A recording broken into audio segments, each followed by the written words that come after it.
तो देवहूति माता जी ने कहा कि आपके जैसे पुत्र को पाकर और आपके पिता कर्दम ऋषि जैसे पति को पाकर यदि ये देवहूति अज्ञान में रह गई तो कैसे मेरा कल्याण होगा।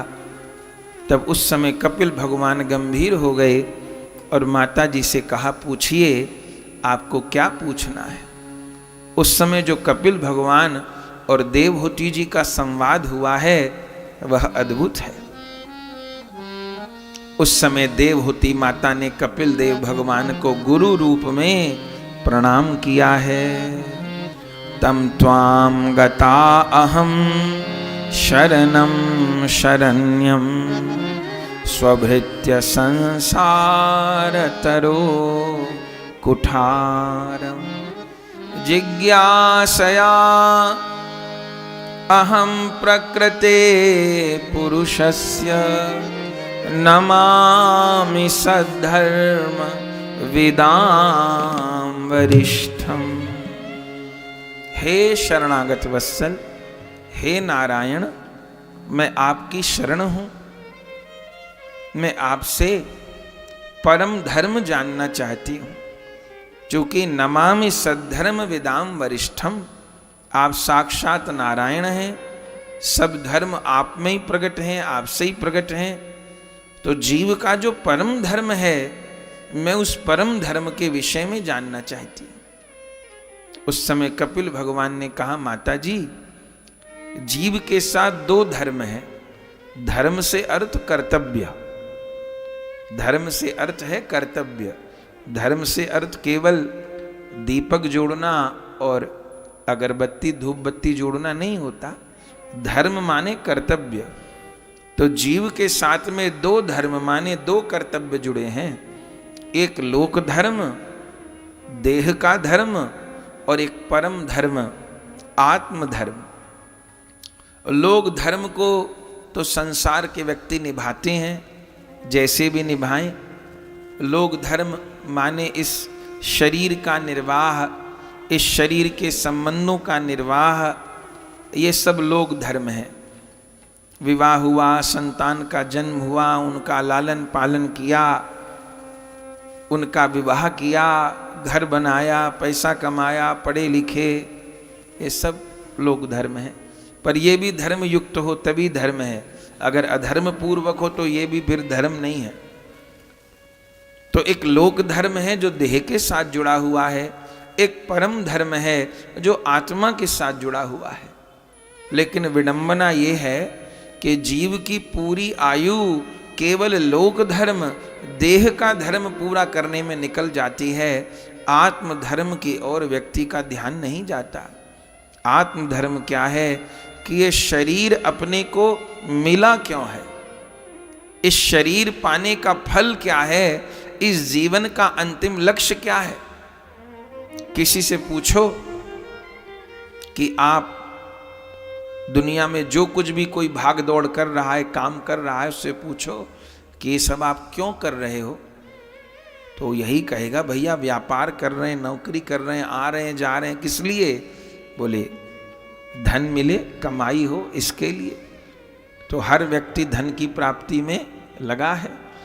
तो कोई कुछ भी काम कर रहा है कुछ पाने के लिए, कोई पढ़ भी रहा है तो क्यों पढ़ रहे हो? बोले पढ़ करके बड़ी नौकरी लग जाएगी, नौकरी लगने से क्या होगा, धन मिलेगा।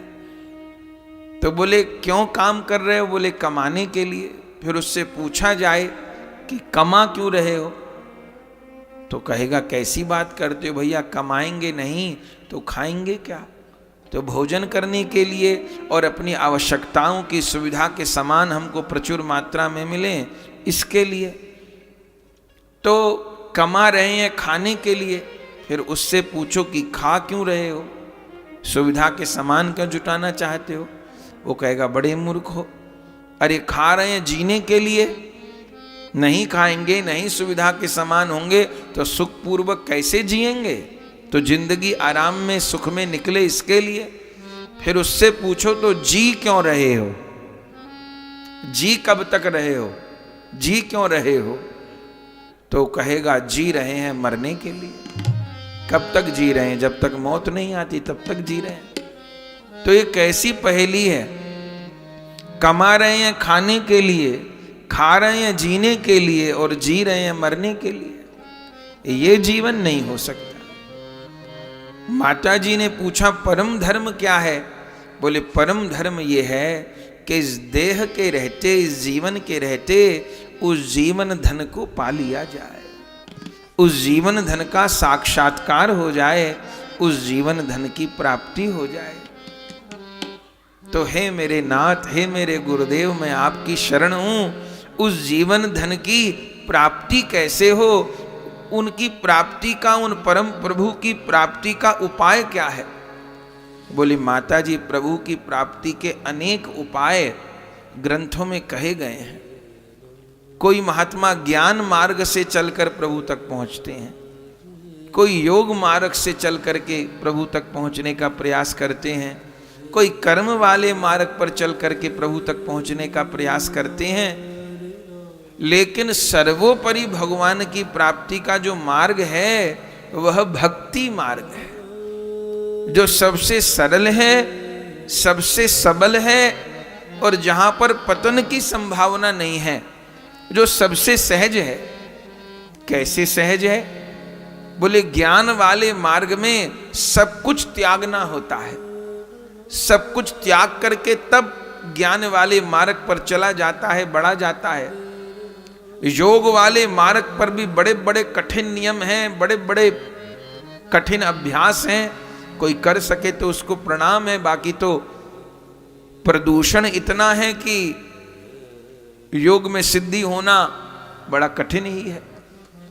तो ज्ञान मार्ग भी है, योग मार्ग भी है, और कर्म मार्ग, कर्म वाला भी एक मार्ग है। लेकिन गोस्वामी तुलसीदास जी कहते हैं, कर्मन की गति अद्भुत पाई, पुण्य करत पातक होए जाई। कर्मों की गति इतनी गहन है कि पुण्य करने चलिए तो पुण्य करते करते पातक हो जाएगा। यज्ञ करने चले कि पुण्य होगा, लेकिन यज्ञ में शुद्ध घी ही नहीं मिला और कहीं अशुद्ध घी से आहुति डाल दी तो क्या होगा? तो पुण्य की जगह पाप हो जाएगा। यज्ञ करने चले पुण्य की प्राप्ति के लिए, पर लकड़ी ही ठीक नहीं थी, लकड़ी के भीतर ही कोई जीव थे, लकड़ी सूखी नहीं थी, लकड़ी के भीतर जीव थे। उस लकड़ी को अग्नि में डाला, वो जीव जल गए, तो पुण्य के स्थान पर पाप हो गया। तो कर्म कांड वाला मार्ग भी कहां तक पहुंचाएगा? पुण्य करत पातक हो जाई, बड़ी गड़बड़ है। तो फिर एकमात्र उपाय है भक्ति।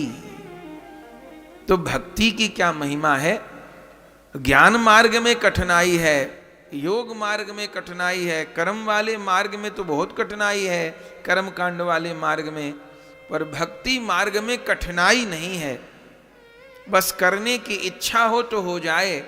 इस भक्ति मार्ग का मूल सूत्र क्या है? भक्ति मार्ग का मूल सूत्र है शरणागति।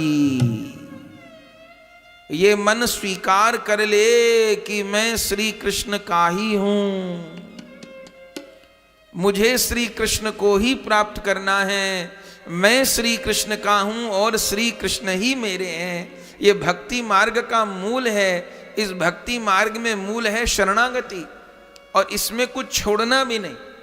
और मार्गों में सब कुछ छोड़ना है, इस मार्ग में छोड़ना नहीं, इस मार्ग में जोड़ना है। बोले कोई पूछे ये घर किसका है, तो ये मत कहिए कि मेरा है, ये कहिए हमारे ठाकुर जी का है।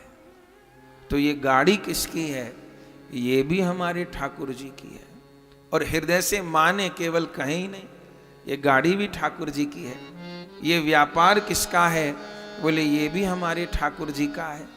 ये परिवार किसका है, बोले ये भी ठाकुर जी का है। बोले आप किसके हो, बोले हम भी ठाकुर जी के हैं। तो फिर इस जगत दुनिया में तुम्हारा कुछ है क्या, बोले सब तो मेरे ठाकुर जी का है, पर ठाकुर जी मेरे हैं।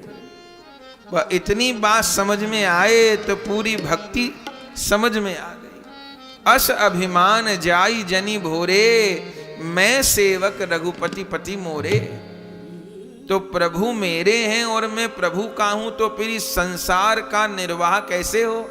गृहस्थ का निर्वाह कैसे हो, संबंधों का निर्वाह कैसे हो? बोले मेरे सब परिवार के जन भी मेरे प्रभु के ही हैं, ठाकुर जी के ही हैं। तो फिर इनके प्रति जो कर्तव्य है, बोले इनके रूप में प्रभु ही मुझसे सेवा ग्रहण कर रहे हैं। बेटे के प्रति कर्तव्य, बेटी के प्रति कर्तव्य, पति पत्नी के प्रति कर्तव्य पूर्ति करके इन रूपों में प्रभु ही मुझसे सेवा ले रहे हैं। ये मेरी ड्यूटी है, मेरा कर्तव्य है, पर उस कर्तव्य को भगवत बुद्धि से किया जाए। इन रूपों में प्रभु ही मुझसे सेवा ग्रहण कर रहे हैं, ये मान करके किया जाए तो वो संसार का कर्तव्य कर्म भी सेवा है। अपने घर में सभी को सफाई करनी है तो केवल कर्म है, लेकिन अपने घर को वृंदावन मान करके, अयोध्या मान करके यहाँ प्रिया प्रियतम विहार करते हैं, इस भाव से यदि बुहारी झाड़ू किया जाए तो वो घर को साफ करना भी भक्ति है। अरे घर में सभी को रसोई बनानी है, सभी को भोजन करना है, सभी को भोजन ग्रहण करना है, लेकिन ये रसोई भी ठाकुर जी की है, इसमें जो बनेगा वो प्रभु को भोग लगेगा। प्रभु के लिए भोग सामग्री बन रही है और वो सामग्री बना करके प्रभु को भोग लगाना और फिर प्रसाद पाना और सबको पवाना, तो ये भी भक्ति है। उस रसोई से भी प्रभु को जोड़ दे और जितने भी जन के प्रति कर्तव्य बुद्धि है, ये सब मेरे प्रभु के ही जन हैं। व्यापार करने चले, वो व्यापार भी प्रभु का ही है। मैं तो मुनीम हूं, मालिक नहीं हूं। व्यापार प्रभु का है, उन्हीं का व्यापार ईमानदारी से करूंगा और जो उससे आय होगी उससे प्रभु की सेवा करते हुए प्रभु के जन की सेवा करूंगा, अपने कर्तव्य की पूर्ति करूंगा। तो हर कर्म के लक्ष्य में श्री कृष्ण हो, इसका नाम भक्ति है। और फिर इन कर्तव्य कर्म को करते हुए मुझे पहुंचना कहां है? भगवान ने यही बात गीता में अर्जुन को समझाई है, कर्मण्येवाधिकारस्तु मा फलेषु कदाचन। हे अर्जुन, तू कर्म कर, कर्म के फल की चिंता मत कर। मैं जो तुझे बता रहा हूं वो तू कर्म कर, कर्म का फल मैं प्रदान करूंगा, ये भगवान गीता में कहते हैं। लेकिन हम जीवों की क्या समस्या है? हमको सबसे ही फल चाहिए, हर किसी से फल चाहिए। पति को पत्नी से फल चाहिए, पत्नी को पति से फल चाहिए, पिता को पुत्र से फल चाहिए, पुत्र को पिता से फल चाहिए, हमको सबसे ही फल चाहिए। सारे समाज से फल चाहिए। मुझे ये करने से क्या मिला, मुझे वो करने से क्या मिला। भगवान गीता में एक बार नहीं, डंके की चोट पर बार बार कह रहे हैं, तू कर्म कर, फल मैं प्रदान करूंगा। लेकिन हम लोगों की ना समझिए, हमको सभी से ही फल चाहिए। तो इस संसार को भगवान का स्वरूप मान करके, अपने परिवार के सदस्यों को भगवान का स्वरूप मान करके उनके प्रति कर्तव्य बुद्धि से कर्म करें। इन सब रूपों में भगवान मुझसे सेवा ले रहे हैं, मुझे सबके प्रति अपने कर्तव्य पूरे कर देने हैं, लेकिन बदले में कुछ चाहना नहीं है। चाह लिया तो गड़बड़ हो गई। मुझे चाहना कुछ नहीं है, क्योंकि मैं जो कुछ भी कर रहा हूं उसका फल मुझे प्रभु प्रदान करेंगे। मैं सबके प्रति अपना कर्तव्य पूरा कर लूं, पर बदले में चाहूं नहीं। तो मैं चाहूंगा क्या? मैं एकमात्र श्यामा श्याम को ही चाहूंगा और उनके अतिरिक्त और कुछ नहीं चाहूंगा। मैं उनको ही चाहूंगा। माता जी, इसी का नाम भक्ति है। तो भक्ति के तो बहुत भेद हैं प्रभु। काचित त्वयि उचिता भक्ति कीदृशी मम गोचरा। मेरे लिए कौन भक्ति उचित है? तब उस समय कपिल भगवान कह रहे हैं, माता जी, अनिमित्ता भागवती भक्ति सिद्धेर गरियसी। कौन सी भक्ति? जो अनिमित्ता भक्ति है, माने जो किसी निमित्त को लेकर के नहीं है, जो किसी निमित्त को लेकर के है, किसी प्रयोजन को लेकर के है। माने पाठ तो किया, कीर्तन तो किया, कथा तो की, कथा तो सुनी, मंदिर तो गए, लेकिन किसी लक्ष्य को लेकर के, मेरा ये काम हो जाए इसके लिए मुझे ये पाठ करना है, मेरा ये काम हो जाए, इसके लिए मुझे जप करना है। तो क्या हुआ? तो लक्ष्य प्रभु नहीं थे, लक्ष्य वो काम था। तो फिर स्वामी सेवक संबंध ही गड़बड़ा गया। लक्ष्य वो काम था, लक्ष्य प्रभु नहीं थे। तो भक्ति करनी होगी और प्रभु की प्राप्ति के लिए ही करनी होगी। अनिमित्ता भागवती भक्ति सिद्धिर गरियसी। जिस भक्ति में कामना है वो भक्ति प्रभु तक नहीं पहुंचा पाएगी। भक्ति निष्काम करनी होगी। हां, निष्काम न हुआ जाए तो चलो कामना युक्त ही करें, लेकिन करते रहें। पहली घटना क्या होगी? पहली घटना यह घटेगी कि मन से कामना समाप्त होगी। और जब निष्काम भक्ति होगी, अनिमित्ता भक्ति होगी, तब कृपा बरसेगी। तो अनिमित्ता भक्ति का स्वरूप क्या है प्रभु? कपिल भगवान माता जी को कहते हैं, तीव्रेन भक्ति योगेन मनोमयर्पितम स्थिरम। इस अनिमित्ता भक्ति का आशय है, उद्देश्य है कि अपने मन को श्री कृष्ण में स्थिर कर दिया जाए। मनोमयर्पितम स्थिरम, श्री कृष्ण में मन स्थिर हो जाए, माने उनका चिंतन बना रहे। अब ये तो बड़ा कठिन है। हम लोग कहेंगे कि घर का काम करें कि भगवान का चिंतन करें, पर यही बात अर्जुन ने भी भगवान से पूछी। अरे अर्जुन तो युद्ध लड़ रहे थे, हमें युद्ध थोड़ो लड़ना है। अर्जुन तो युद्ध लड़ रहे थे, पर भगवान आज्ञा करते हैं, मुझ में मन स्थिर करके तू युद्ध कर, मुझ में मन लगा करके तू युद्ध कर। और अर्जुन ने यही किया। जब तक भगवान में मन नहीं लगाए तब तक सफल नहीं हुए। कौरवों ने, दुर्योधन ने अपने युद्ध में मन लगाया, प्रभु में मन नहीं लगाया तो सब निष्फल हो गए, सब मारे गए। और अर्जुन में, प्रभु ने में मन लगा करके, प्रभु को अपना मान करके, प्रभु की आज्ञा से मैं युद्ध कर रहा हूं, प्रभु की प्रसन्नता के लिए मैं युद्ध कर रहा हूं। तो क्या किसी को मारने से भगवान प्रसन्न होते हैं क्या? लेकिन उस समय अर्जुन ने अपने उस धर्म को, धर्म माने जो उस समय का उसका कर्तव्य था, उस कर्तव्य को भगवान की सेवा मान करके किया। न तो अर्जुन कह रहे थे इनमें कोई मेरा चाचा लगता है, कोई ताऊ लगता है, कोई भतीजा लगता है, कोई भांजा लगता है, मैं कैसे मारूं? भगवान ने कहा मेरी आज्ञा है, इस समय तेरा यही धर्म है, तू मेरी सेवा करके महाभारत का युद्ध कर। न तो मैं चक्र लेके सबको मार सकता हूं, लेकिन तेरे द्वारा मुझे भक्ति योग को स्थापित करना है, तो मेरी आज्ञा मान करके मेरी प्रसन्नता के लिए तो युद्ध कर।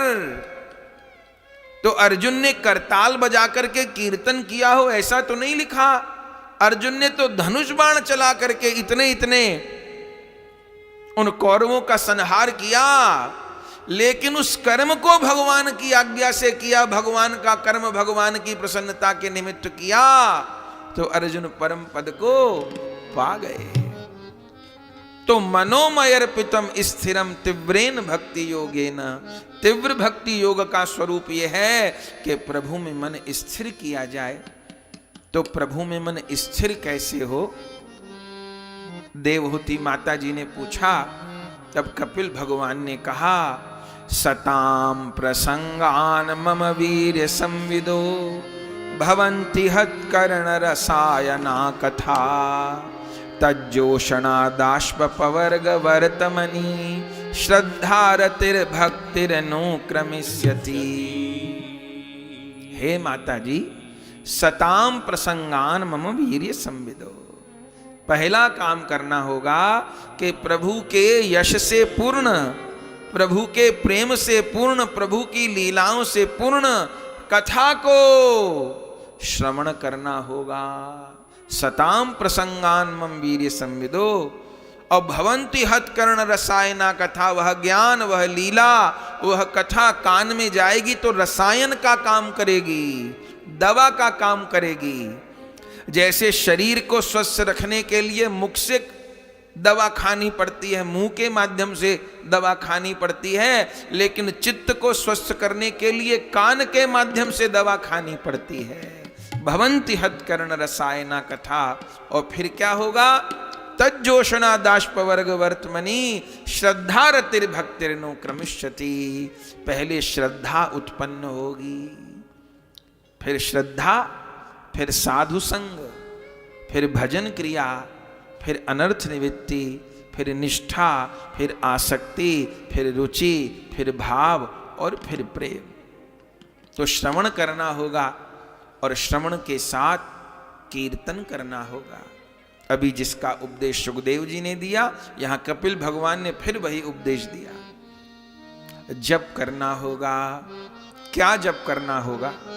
भगवान के सारे नाम सर्वोपरि हैं, लेकिन अपने पुराणों में महामंत्र की महिमा को सर्वोपरि रूप में गाया गया है। तो 16 नाम 32 अक्षर वाले महामंत्र का संख्या पूर्वक जप करना होगा। ये महामंत्र कौन है कपिल भगवान? ये महामंत्र है हरे कृष्ण कृष्ण कृष्ण हरे हरे, हरे राम राम राम हरे हरे। इन 16 नाम 32 अक्षर वाले महामंत्र का संख्या पूर्वक जप करना होगा। कम से कम 16 माला जप का नियम तो सब कोई बनाइए। 16 माला महामंत्र की करने से 25,000 नाम होता है। सब लोग नाम जप का नियम बनाइए। यहां कपिल भगवान आज्ञा करते हैं जप करना होगा। माता जी कहती हैं जप करने का तो प्रयास करती हूं, आपके पिता भी जप करते थे, मुझे भी उपदेश करते थे, लेकिन जप करते हुए मन स्थिर नहीं रहता। तब कपिल भगवान कहते हैं माता जी जप करने में मन इसलिए नहीं लगता चूंकि प्रभु के रूप का चिंतन नहीं बनता, लीला का चिंतन नहीं बनता। जीभा के द्वारा नाम जप होता है और इस मन को हम लोग खुला छोड़ देते हैं। हाँ, मन न लगे तो भी नाम तो नहीं छोड़ना, लेकिन जिसको विशेष लाभ चाहिए उसको नाम जप के साथ में, मंत्र जप के साथ में प्रभु के रूप का ध्यान करना होगा। जैसे ध्यान के लिए कहा, माता जी ने कहा तो आप मुझे ध्यान योग का उपदेश करिए। तब श्री कपिल भगवान ने माता जी को ध्यान योग का उपदेश किया है। यहाँ पर श्री कपिल भगवान भी माता जी को उपदेश कर रहे हैं। हम लोग भी जैसे कपिल भगवान आज्ञा किए उसी प्रकार ध्यान करने का प्रयास करें। आप सब सावधान होकर के बैठें और नेत्र बंद करके जैसे जैसे कपिल भगवान बता रहे हैं राधा गोविंद के दिव्य रूप का ध्यान करने का अभ्यास करें। माता जी संचिंतये भगवत चरणारविंदम, संचिंतये भगवत चरणारविंदम, वज्र अंकुश ध्वज सरोरुह लांछनाढयम्, अंकुश ध्वज सरोरुह लांछनाढयम्, उतुंग रक्त विलसन नख चक्रवाल, उतुंग रक्त विलसन नख चक्रवाल, जो सना भी आहत महा हृदय अंधकार, जो सना आहत महा हृदय अंधकार, संचिंतयेत् भगवतः चरणारविंदम्, संचिंतयेत् भगवतः चरणारविंदम्, भगवत चरणारविंदम्,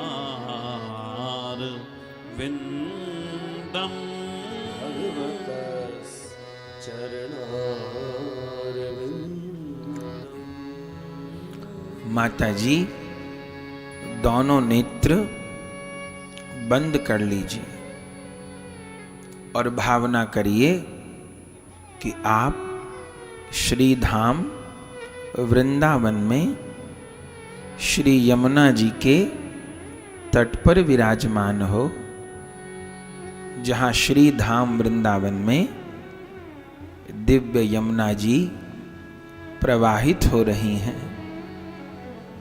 आहा, कैसा दिव्य नीला नीला जल प्रवाहित हो रहा है।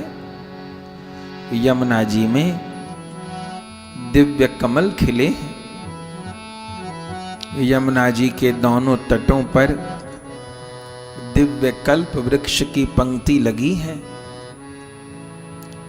किसी वृक्ष पर कोयल बैठकर राधा नाम का गान कर रही है। किसी वृक्ष पर शुकदेव कृष्ण नाम का गान कर रहे हैं। आहा, और उन्हीं श्री यमुना तट पर दिव्य वंशी वट है। उस वंशी वट के नीचे स्वर्ण कमल पर प्रिया प्रियतम श्यामा श्याम गर्भहियां देकर विराजमान है। आहा, जिन प्रिया प्रियतम को अष्ट सखियां घेरे हैं। कोई सखी वीणा बजा रही है, कोई सखी पखावज बजा रही है, कोई सखी सारंगी बजा रही है, कोई सखी मधुर पदों का गान कर रही है, कोई सखी पुष्पमाला गूंथ कर लाई है प्रिया प्रियतम के कंठ में पहराने के लिए। कोई सखी पान दान लेकर के खड़ी है पान की बेरी प्रभु के मुख में देने के लिए। कोई सखी हाथ में पीक दान लिए है।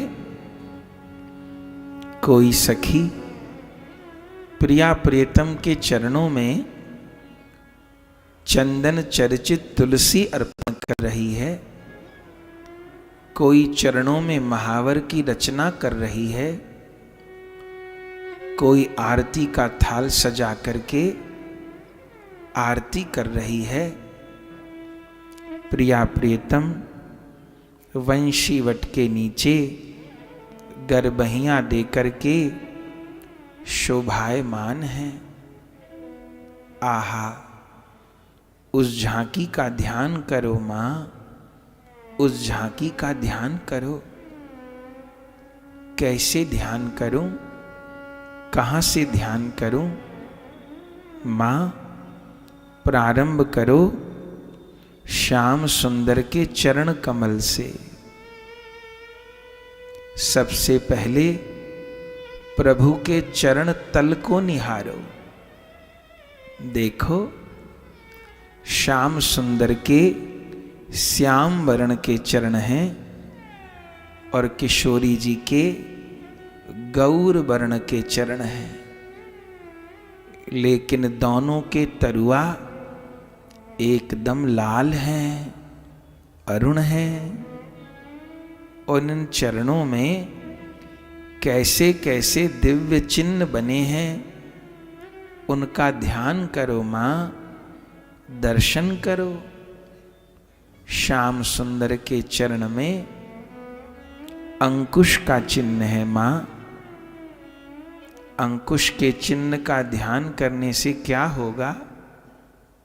जैसे हाथी चलाने वाला महावत अपने हाथ में अंकुश लिए रहता है और उस छोटे से अंकुश से इतने बड़े हाथी को वश में कर लेता है।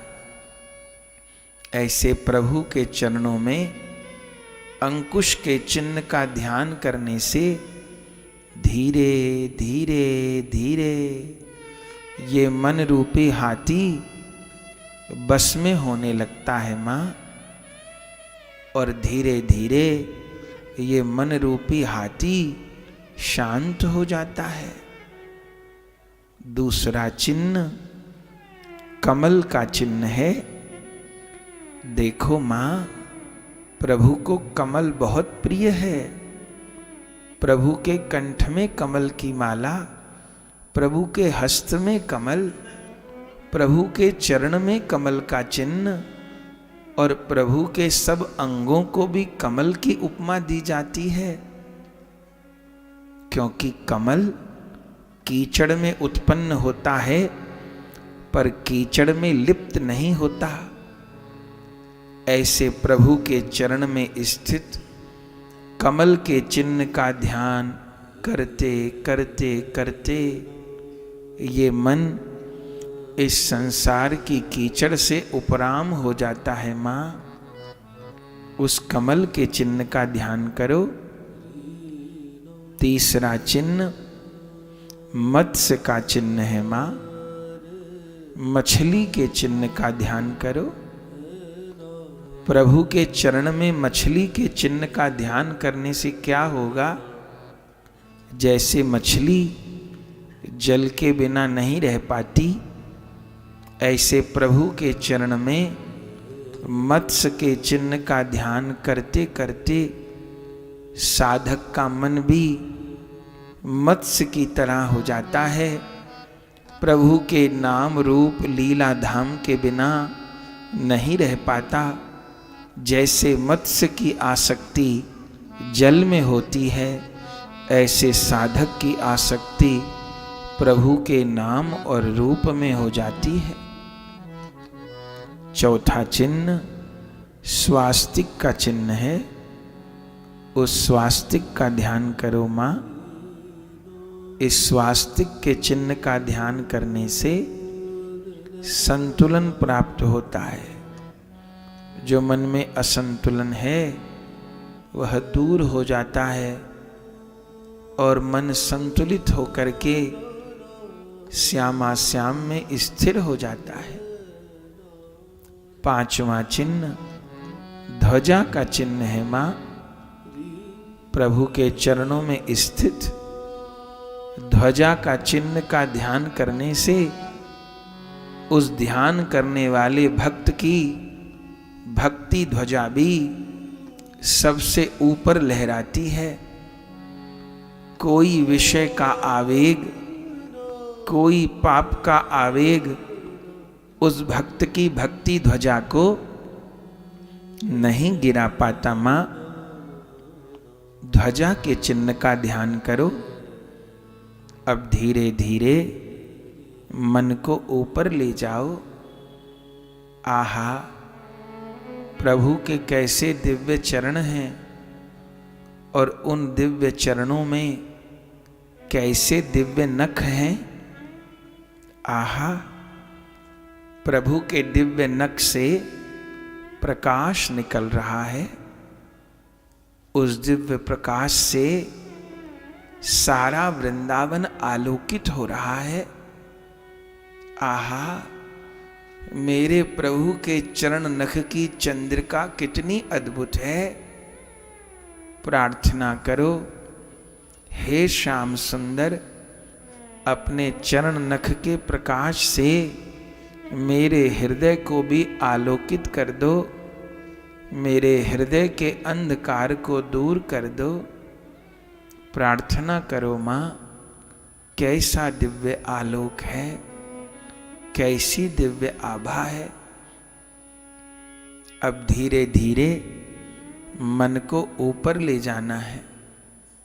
प्रभु के चरण में पायल शोभायमान है, जिसमें असंख्य छोटे छोटे नूपुर लगे हैं। जानती हो माँ, ये नूपुर कौन है? ये प्रभु के दास्य रस के भक्त हैं, जो प्रभु के चरणों की पायल के नूपुर बन गए हैं। आहा, इन नूपुर को निहारो, प्रार्थना करो, हे नंद नंदन, मुझे भी अपनी पैजनी का नूपुर बना लो, मुझे भी अपने चरण कमल में स्थान प्रदान करो। अब धीरे धीरे ऊपर जाना है माँ, श्री कृष्ण की ओर से। प्रभु की कमर में पीले रंग की धोती बंधी है। कैसी दिव्य पीतांबरी, जिसकी केसरिया किनारी है, उस दिव्य पीतांबरी का दर्शन करो माँ। आहा, कैसी शोभा है उस दिव्य पीतांबरी की, जिससे दिव्य प्रकाश निकल रहा है। आहा, कैसी दिव्य आभा है उस पीतांबरी की। वायु के झोंके से प्रभु की वह कमर की पीतांबरी उड़ रही है, हिल रही है। दर्शन करके मेरे नेत्र शीतल हो रहे हैं। अब देखो माँ, प्रभु की कमर में करधनी विराजमान है, जिस करधनी में बहुमूल्य रतन लगे हैं। इस करधनी को निहारो।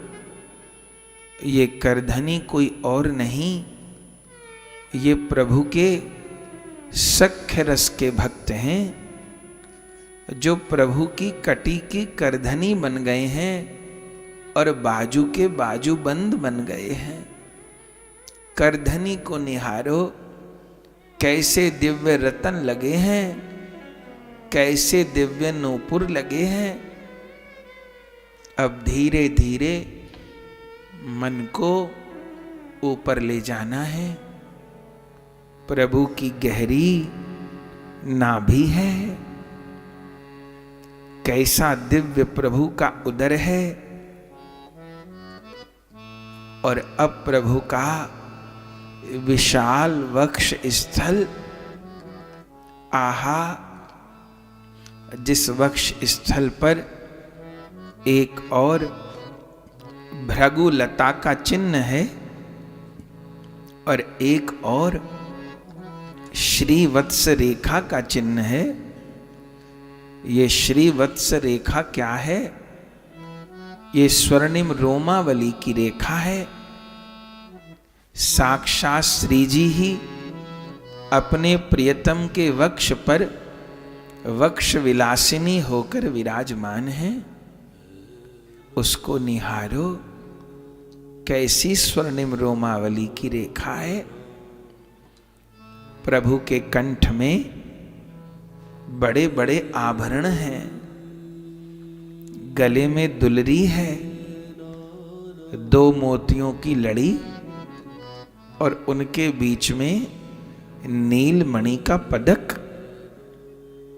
उसके नीचे 3 मोतियों की लड़ी और उन 3 मोती की लड़ी के बीच में मूंगे का पदक।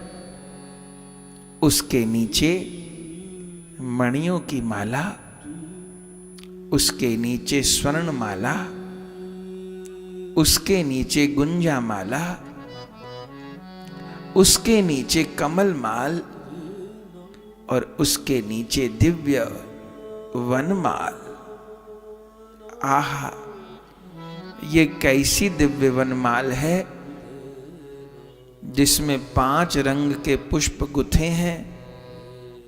तुलसी, कुंद, मंदार, पारिजात, सरोरुहई, पंचभीर ग्रंथिता माला, वनमाला प्रकीर्तिता। प्रभु के कंठ में 5 रंगों के पुष्प की माला है मां। श्वेत रंग के पुष्प शांत रस के भक्त हैं। नीले रंग के पुष्प दास्य रस के भक्त हैं।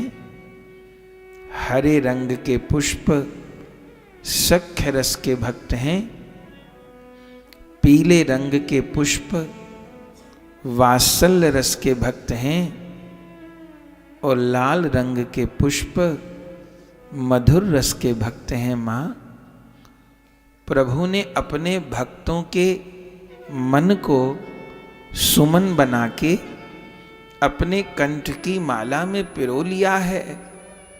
अपने हृदय से लगाकर अपने भक्तों को प्रभु रखते हैं। प्रार्थना करो, हे नंद नंदन, मुझे भी अपनी माला में पिरो लो। मेरा मन तो सुमन नहीं है, पर मेरे मन को सुमन बना के अपनी माला में पिरो लो।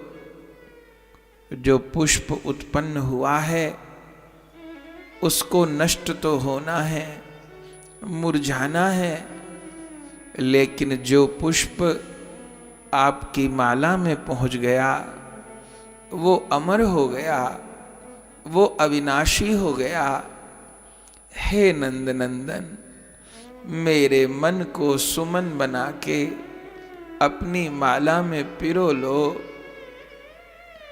प्रार्थना करो, उस माला का ध्यान करो। मां, अब देखो प्रभु की लंबी लंबी भुजाएं, आहा कैसी शोभा है प्रभु की भुजाओं की, जिनमें बाजूबंद बंधे हैं।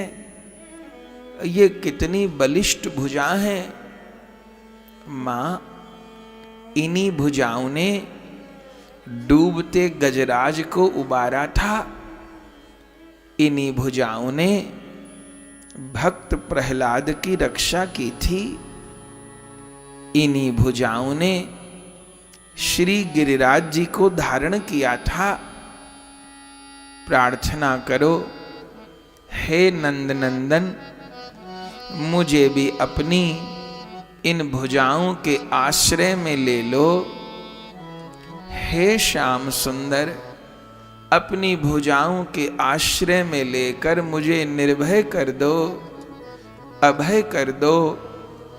प्रभु की उन बलिष्ठ भुजाओं का ध्यान करो। मां,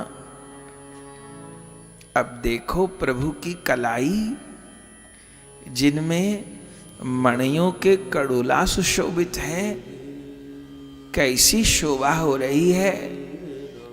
पद्म राग मणियां प्रभु के कड़ूला में लगी हैं।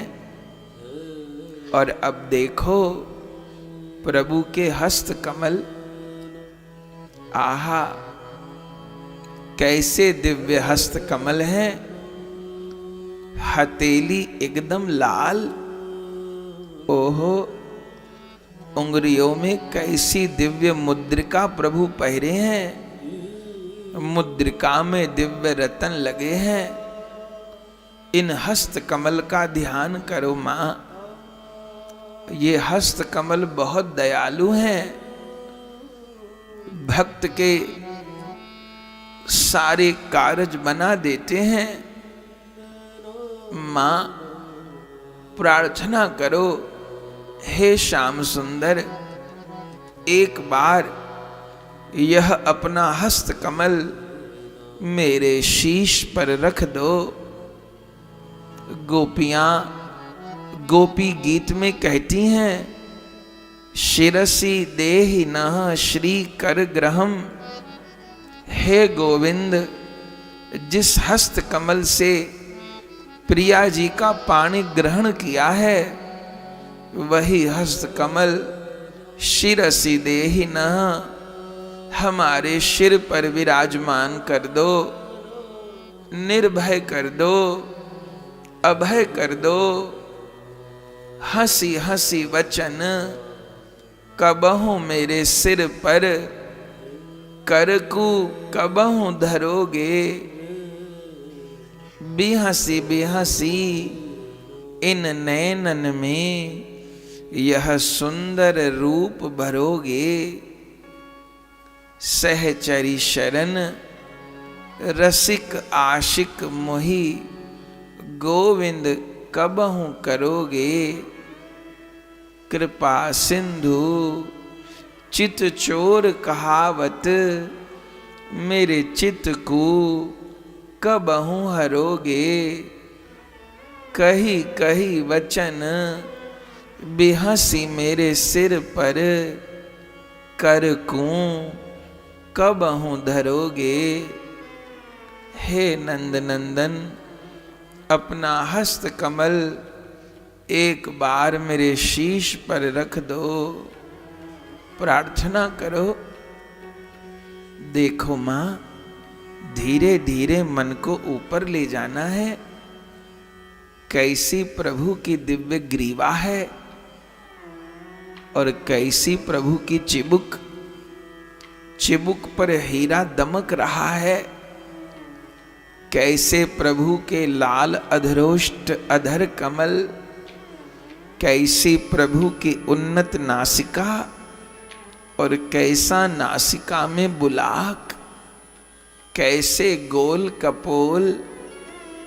आहा, दर्शन करके मैं कृतार्थ हो रही हूं। प्रभु अपने हस्त कमल में बंशी लिए हैं और अधरों पर वेणु पधरा के कैसा दिव्य वेणु नाद हो रहा है। आहा, मेरी आत्मा का स्नान हो रहा है, मेरी आत्मा पवित्र हो रही है। वह कैसा दिव्य वेणु नाद है।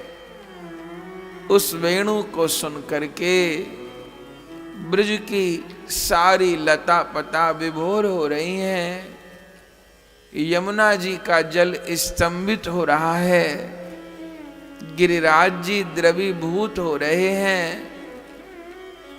सबके नेत्रों से अश्रु प्रवाह हो रहा है। कैसी वह दिव्य वेणु है जो बरबस चित्त का हरण करने वाली है। आहा, उस वेणु नाद को, उस वंशी नाद को श्रवण करो, श्रवण करो। कैसी प्रभु की नासिका और नासिका का बुलाक, कानों का कुंडल। जानती हो माँ, ये बुलाक और कुंडल कौन है? ये तो मधुर रस के भक्त हैं जो प्रभु के अधर और कपोलों का चुंबन कर रहे हैं। आहा, उन बुलाक और कुंडल का दर्शन करो। कैसी नासिका है, कपोल हैं और प्रभु के बड़े बड़े कमल जैसे नेत्र हैं। आहा, कैसे कमल जैसे नेत्र हैं जो सजल हैं। मां, प्रभु के चरणों में, प्रभु के नयनों में जो जल है, ये करुणा का सिंधु है। निहारो, प्रार्थना करो। हे राजीव लोचन, हे कमल नयन, एक बार कृपा भरी दृष्टि से मुझे निहार लो। मैं आपको पुकार रही हूं प्रियतम। आप तक पहुंचने की मुझ में सामर्थ्य नहीं, मुझ में साधन नहीं, मुझ में नियम नहीं, मुझ में संयम नहीं। बस आपके नाम का आश्रय लिया है। हे नंद नंदन, मैं तो आपको नहीं देख पा रही, पर आप मुझे देख लो। एक बार कृपा भरी दृष्टि मुझ पर डालो। एक बार आपकी कृपा भरी दृष्टि पड़ते ही मेरे जन्म जन्म के दुख की निवृत्ति हो जाएगी। हे श्याम सुंदर, एक बार कृपा भरी दृष्टि से मुझे देख लो, एक बार प्रेम भरी दृष्टि से मुझे देख लो, मेरा उद्धार करो। निहारो, उन कृपा भरे नेत्रों को निहारो। अब प्रभु की भ्रकुटी को देखो मां, कैसी धनुषाकार भ्रकुटी है, और दोनों भ्रकुटी के बीच में दिव्य गोरोचन का तिलक लगा है। स्वर्ण की तरह दमक रहा है गोरोचन का तिलक। तिलक और केसर चंदन की महीन पत्रावली है, जिन पत्रावली के बीच बीच में सखियों ने राधा नाम अंकित कर दिया है। राधा राधा राधा। और वह चंदन केसर की पत्रावली कपोल तक बनी है। उसका ध्यान करो, दर्शन करो, धीरे धीरे मन को ऊपर ले जाओ। प्रभु के शीश पर मयूर पंख का मुकुट शोभायमान है। एक और शीश फूल शोभायमान है। दर्शन करो मां, दर्शन करो। ये मुकुट कोई और नहीं, ये तो वात्सल्य रस के भक्त मुकुट बन गए हैं। मानो मुकुट बन के अपने प्रभु को आशीष दे रहे हो। ऐसे ही मुस्कुराते रहो, ऐसे ही प्रिया जी के साथ विहार करते रहो। ये समय ठहर जाए, हमें सेवा में रख लो, हमें निकट रखो। हे प्रिया प्रियतम, प्रार्थना करो, मुकुट में अपने मन को अटकाओ। लाल जू के मुकुट में अटक जा रे मेरे मन। लली जू की चंद्रिका को चितवो तू प्रेम से। लाल भाल केसर, लली के भाल चंद्र बिंदु। लाल तरु तमाल तो लली लता हेम से। लाल जू लुभावे मन, मोल बिना हेली सुनो। उन्हों के मन को लुभावे लली छेम से। लाल जू के लली जू के संग की सहेली जू के। रूप ध्यावो गुण गावो, नाम जपो नेम से। ध्यान करो, कैसा वह दिव्य मुकुट, कैसा दिव्य मोर पंख। जितनी देर मन अटके अटकाओ मां। अब ऊपर तो गए थे श्याम सुंदर की ओर से, पर नीचे आना है श्री जी की ओर से। अब प्रभु के मुकुट से श्री जी के मस्तक की चंद्रिका पे आ जाओ। आहा, वो कैसी लाल मणि की चंद्रिका है। प्रिया जी का अखंड सौभाग्य देदीप्यमान हो रहा है। वह चंद्रिका मुकुट का स्पर्श किए हुए है, क्योंकि प्रिया प्रियतम तो गर्भहिया दे के विराजमान है। मानो मुकुट चंद्रिका एक दूसरे को आलिंगन किए हों। उस चंद्रिका को निहारो, फिर धीरे धीरे मन को नीचे लाना है। उस चंद्रिका के नीचे प्रिया जी के मांग का सिंदूर। केश दो भागों में बटे हैं, बीच में सिंदूर की रेखा है, और उस सिंदूर की रेखा के मध्य में प्रिया जी का सेंदूर टीका, लंबी वेणी जिस पर मणि जटित कवरी बंध है। आहा, टीके के नीचे प्रिया जी के ललाट के बीचों बीच अर्धचंद्रकार बैंदी शोभायमान है, जो सखियों ने अपने हाथ से ही अंकित की है। अर्धचंद्र, ये अर्धचंद्र की बैंदी तात्पर्य जानती हो?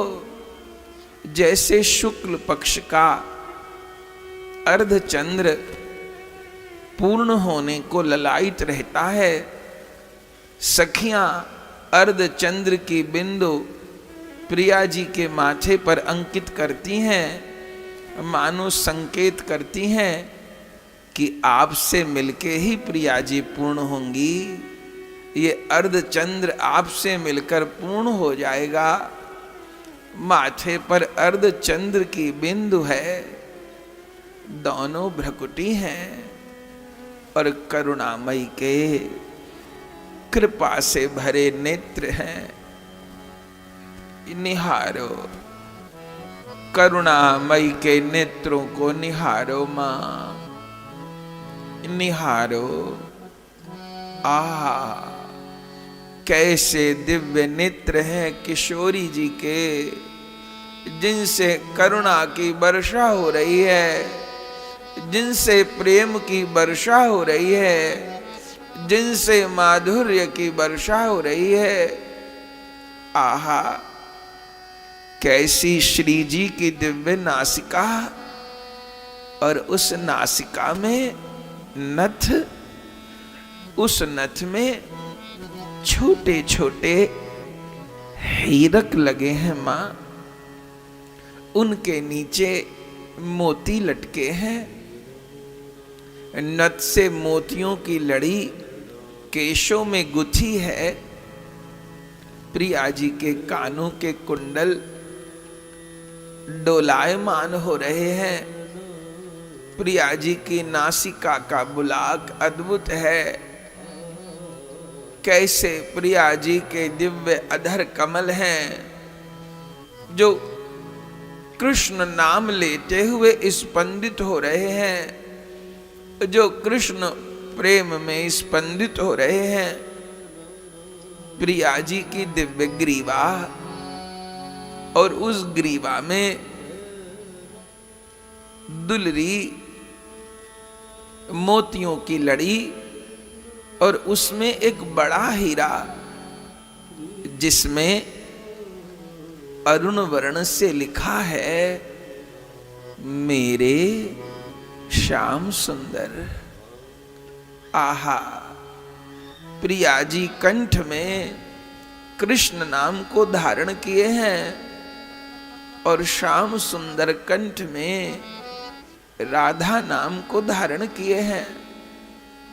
कैसी शोभा है। फिर कितने कितने मणियों के हार, कैसे वर्णन हो। प्रिया जी की कंचुकी और प्रिया जी की भुजबल्ली, एक भुजा श्याम सुंदर के कांधे पर रखे हैं, एक भुजा के हस्त कमल में नील वर्ण का कमल लिया है। नवल किशोर नवल नागरिया, इनकी भुजा श्याम भुज ऊपर, श्याम भुजा अपने उर्धरिया। नवल किशोर नवल नागरिया, श्याम सुंदर ने अपनी भुजा प्रिया जी के स्कंध पर रखी है, और प्रिया जी ने अपनी भुजा श्याम सुंदर के स्कंध पर रखी है। आहा, शोभा को निहारो। कंचुकी, चूनरी, लहंगा, साड़ी जानती हो मां, ये प्रिया जी की नीली साड़ी कौन है? कोई और नहीं, नील वर्ण श्याम सुंदर ही प्रिया जी की नीली साड़ी बन गए हैं। और पीत वर्णा राधिका ही श्याम सुंदर का पीला पीतांबर बन गई हैं। मानो पीत वर्णा राधिका पीला पीतांबर बन के अपने श्याम सुंदर को अंक माल दिए हों, और नील वर्ण श्याम सुंदर नीली साड़ी बन के प्रिया जी को आलिंगन किए हों। आहा, प्रिया जी की उस नील साड़ी को निहारो मां, कैसी शोभा है। आहा, देख करके हृदय पावन हो रहा है। धीरे धीरे मन को नीचे लाना है। धीरे धीरे प्रिया जी के चरणों को निहारो। आहा, कैसे दिव्य चरण हैं। लाडली के चरण कोमल माखन से भी प्यारे। इनकी लेके शरण बीते जीवन इन्हीं के सहारे। जिसने भी इनका सहारा लिया, समझो कि त्रिलोक उसका हुआ। उसकी तो बिगड़ी बने आप ही, जिसको किशोरी ने अपना लिया। बांवरे मेरे मन, तू भी इन्हीं का ध्यान लगा रे। लाडली के चरण कोमल माखन से भी प्यारे। ना जाने मुझ पर कृपा होगी कब, महलन में अपने बसाएंगी कब। वे लाल से दो प्यारे चरण, मोसी पतित को दिखाएंगी कब। बांवरे मेरे मन, तू भी इन्हीं का ध्यान लगा रे। लाडली के चरण कोमल माखन से भी प्यारे। ध्यान करो, कैसे सुंदर चरण हैं, दूध के जैसे। मानो दूध में केसर डाल दी हो, ऐसा वर्ण चरण का। और उस पर महावर की महीन रचना हो रही है। आहा, चरणों में नूपुर है, चरणों में महावर लगी है, उंगलियों में बिछुआ शोभायमान है। मां, प्रिया जी के चरणों में जो नूपुर है, इस पायल में जितने नूपुर हैं, इन सब नूपुरों में समस्त जीवों के सौभाग्य की कुंजी है। जो प्रिया जी के चरण का आश्रय ग्रहण करेगा, उसी का भाग्योदय होगा, उसी को अपने भाग्य की कुंजी प्राप्त होगी। इन चरणों को निहारो मां। अब भावना करो, हमने अपना शीश प्रिया प्रियतम के चरणों पर रख दिया। मैंने अपना शीश प्रिया प्रियतम के चरणों पर रख दिया। प्रिया प्रियतम मेरे शीश पर हाथ फेर रहे हैं। अब रोना है तो रो लीजिए, जो कहना है सो कह लीजिए। हे प्रिया प्रियतम, आप ही तो हमारे हो। हा प्यारे, हा प्यारी, आप ही प्राण हमारे हो,